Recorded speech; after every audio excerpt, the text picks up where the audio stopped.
Hello বন্ধুরা, তোমরা সবাই কেমন আছো? Good morning. সবাই খুব ভালো থেকো।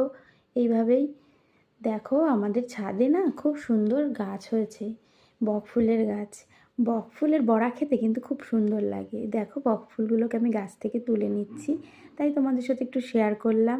এই বকফুলের বড়া ভাজবো।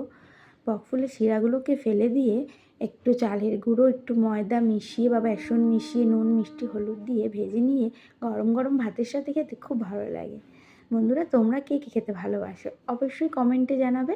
ভালো থাকবে, সুস্থ থাকবে। পরের ভিডিওতে আবার দেখা হচ্ছে।